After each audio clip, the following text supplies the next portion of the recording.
What's going on, everybody, and welcome back to Comic Breakdown. If you guys are new to the channel, do me a favor and hit that sub button, hit that notification bell, make sure you're not missing any of the awesome content that we have coming out. And with this video, we are jumping into X-Men Inferno, issue number 1. Now, this story has been a long time coming, and what we are seeing is the accumulation of Jonathan Hickman's X-Men begin right here and right now. And with that being said, let's dive into this breakdown. Alright gang, so as we dive into issue number 1, we're picking up at the Orchis Forge. And we have Kid Omega, Wolverine, and Domino. And they have come to the Forge today to do one thing, and that is to locate Nimrod and to take him out, being the biggest threat to mutant kind as it stands right now. Krakoa has been sending these guys to try to take them out, but as each of our mutants go to try to stand toe-to-toe with Nimrod, he easily takes them out,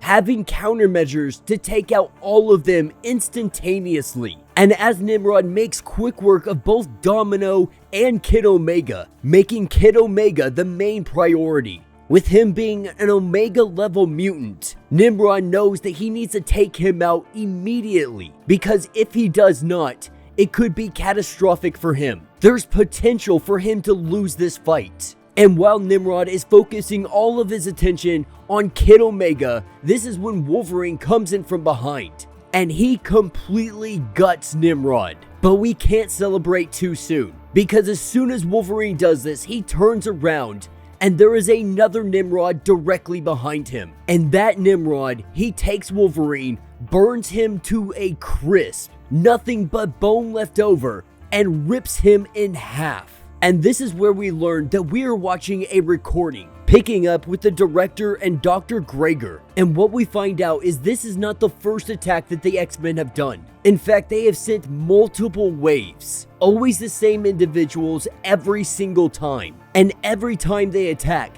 the Nimrods are getting that much stronger, that much better, learning all of their techniques, learning all of their abilities. So when the next wave comes, the Nimrods are killing them even faster. This one was the fastest yet, at 7 minutes and some change. And so this brings them to the obvious conclusion. The first conclusion being that these are copies or some kind of clones, not believing that they have the necessary technology to do that, assuming that it has to be some kind of new power set. And the second conclusion that they've come to is that they should be evolving. They should be adapting to the Nimrods. But from observation, it doesn't look like the X-Men are aware of what happens, what is transpiring when they fight Nimrod. That they don't have the memory to remember fighting them, so they can't counter anything. And so the X-Men, they keep sending clones in, really into the dark. And they're doing this continuously in an attempt to try to beat Nimrod, but it's only giving them the advantage. But somebody remembers something, because if somebody didn't remember, then they would not continuously keep coming. And so while this gives them an advantage, they need to be very careful about what they do next. And that's what's going to take us to a little bit in the past. And we are picking up with Moira. And right now, she is drinking with a bunch of other doctors,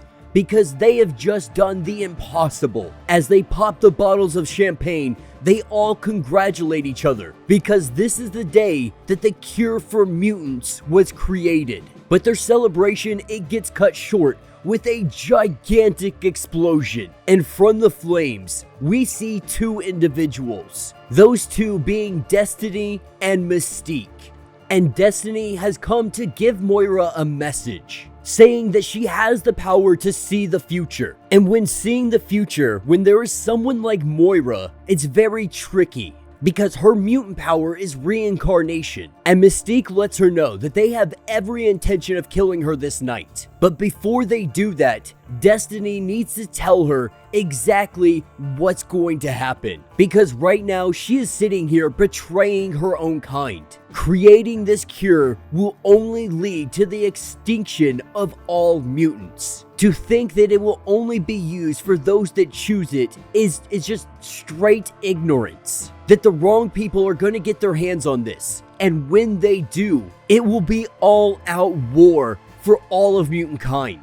And while Destiny has seen the true potential of what Moira's work can do, she doesn't care for it. She's seen that future and she has no taste for it whatsoever. Of course, Moira, being defensive, tells her, how would you possibly stop me? When I am practically immortal, how could you possibly do anything to stop me? But Destiny lets her know that she is much older than Moira, and because of that, her powers had manifested before she was reborn. And having the knowledge of today, if Moira ever tries this again, if she turns against all of mutant kind yet again, Destiny will see this. She will see the potential outcome, and she will come for Moira yet again. And that if you try to come for Destiny, Destiny is also going to see that. So you have no choice but to do what I say. Because now these two are joined. They are bonded in this. And so her only choice right now is to change or die. To help her people or be annihilated in every single one of her lives to come. And Destiny goes into more detail, letting her know that she is not truly immortal, because Destiny has looked into her future, and what she sees is 10, maybe 11 more lives, and this all depends on what Moira does. But Destiny tells her that this is the end of the line. After 10 or 11 more lifetimes, you come to an end. Because being born each time with the knowledge of her previous lives is a great, awesome power. But if she dies as a child before her mutant abilities are able to manifest, then there is no reincarnation. And even after all of this, Moira still doesn't know what she wants to do. And Mystique and Destiny, they simply want her to not be a monster. Though that is a bit hypocritical if you look around the room and look at all of her dead colleagues. And so giving her this option, telling her that she now has a choice to make, we see Pyro walk over to her and slowly burn her to death to ensure that she does not forget this. That she's reminded of the pain, that if Destiny has to come for her again, this will be her punishment. And this all took place in Moira's third life. But in present day, she is on life 10. And so this very well could be one of the biggest reasons that Moira is trying to keep Destiny down, to ensure that she is never resurrected, because Moira doesn't want her coming after her to see everything that she has planned. But that's when we're taken to Orchis Node 4, and we have Dr. Smith and Dr. Jones. And right now they are going over all of the readings at the gates, because they've been monitoring Krakoa gates for quite some time now, seeing all the comings and goings, which ones they use the most, what high-profile mutants are using these gates. But the issue stands. It appears that one of the gates have been on the fritz, appearing to have some kind of glitch due to a new update. And so they go to root out the source of the issue. And that issue, it starts at horticulture. Those ragged old ladies, because they are the ones that created the coding for them to be able to analyze all this. And Dr. Smith, he believes that the issue lies within their coding, and that's why they are getting improper readings. And so as they send all the data over to horticulture, they observe this data, they look it all over, only to find that their coding is perfectly fine. There is absolutely nothing wrong with it. What they are not detecting is that at that location of a gate, there is a second gate on a lower level that they have not been observing. And so it's been throwing all of their readings off. And this throws them into full panic mode. They need to get eyes on that gate immediately, because they have no idea who has been coming and going. Mutants have been going under the radar this entire time, and they have been completely oblivious to it. And that's when we're taken to Krakoa, picking up at Moira's no place. As she arrives back through her portal, this is where she's met by Charles and Magneto, and they've come to her today because they failed. They failed at the Forge. They failed to take Nimrod down. And so they've come here seeking some kind of guidance. Being as old as she is, having as much knowledge as she has, being one of the most important people on the planet to them, they come here for some kind of guidance. And they have to start to question, is Nimrod inevitable? Because no matter what they do, no matter the course they take, every action always leads back to Nimrod. to him being created. And so the question is, have we ever thought about embracing the machines? Is that something that we have tried before? And the true matter of the nature is, this is like asking if you can befriend death, if you are able to trust cancer. And so that's a hard and very defining no. It's just not possible. And she tells them that she's been very clear about two things, and that's the emergence of a living machine and destiny. And yet these two things they have both failed at. And with Magneto swallowing his pride a little bit, he goes on to tell her that they are humbling themselves, that they have come here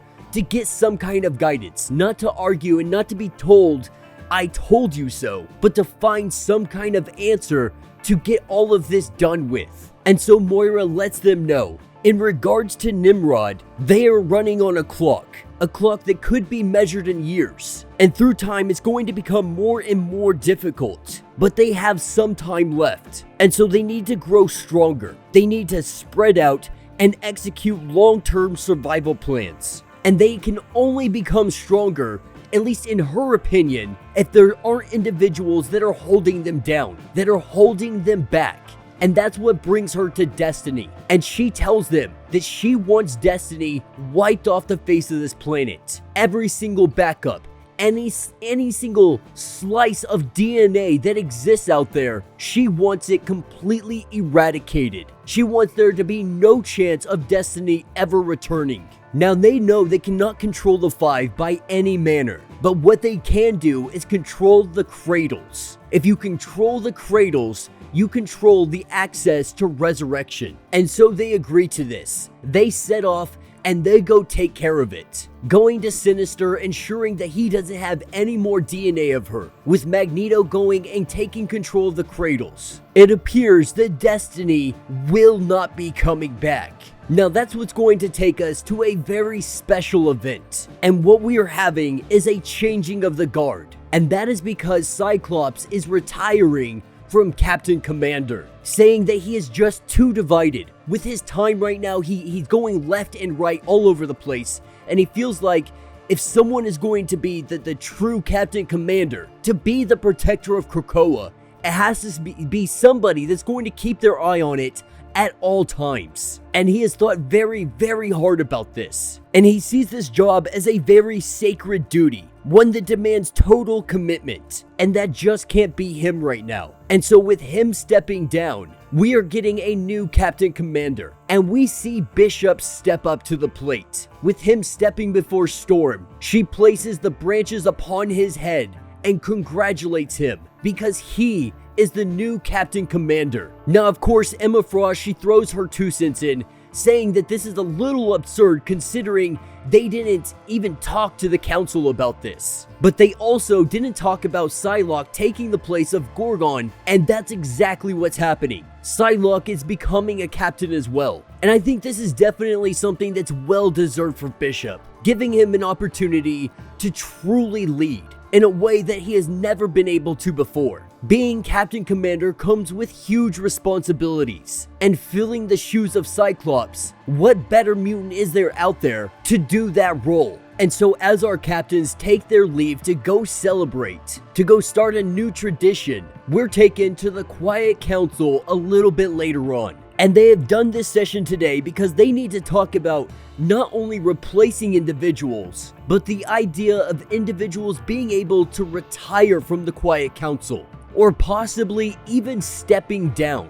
And this is Cyclops getting the Quiet Council thinking that maybe change in leadership isn't necessarily a bad thing. And we all need to take account for our lives and see if we're really doing everything in the best interest of Krakoa. And if that's not the case, then we should consider stepping down ourselves and letting someone else take up the mantle. And they're not saying this is going to happen today. They're not saying that anybody has to do this at all. This is just an idea, an option brought to the table. And if the Quiet Council doesn't like it, they don't have to hear it. They can just end all of this discussion right here and right now. No matter the case, Xavier and Magneto are telling them that this is all in their hands. It is all going to be their choice. And this is when Mystique chimes in, because she thinks change is a great idea. And with that idea, that she knows a mutant that could be considered for the council. And as Mystique turns around, we see her make her way down the steps. And everybody on the council, whether it be Sinister, whether it be Xavier or Emma Frost, everybody is intrigued about what is going to be happening next. Because this is freaking Destiny. She has already been resurrected.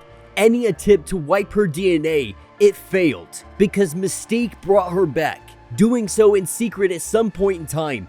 More than likely going to be revealed in the coming issues. We see the return of freaking Destiny. And as she walks up to these tables, she goes and she takes a seat directly next to Magneto. And Mystique asks the question, shall we vote? And that will be the end of this issue. So let me know what you guys think down in the comments. This story definitely revealed a lot of information for us. It definitely lets us know what's going on with Nimrod. That the X-Men, that mutant kind is really just being stupid. Sending wave after wave. Any small tactician would let you know that that's a bad idea because you're conditioning them for your arrival. And so obviously this is going to have huge ramifications moving forward. Not only that, but Moira, in all of her efforts to stop Destiny from coming back, using some of the most powerful individuals in all of mutant kind to do her bidding, they still failed. They could not see what Mystique is doing in the background, and it came back to bite them in the butt. Because we see her making her arrival, coming up to the Quiet Council, shocking freaking everybody, and now things are about to drastically change. But yeah, let me know what you guys think down in the comments. If you have not yet, do me a favor, hit that sub button, hit that notification bell, make sure you're not missing any of the awesome content we have coming out, and until the next breakdown.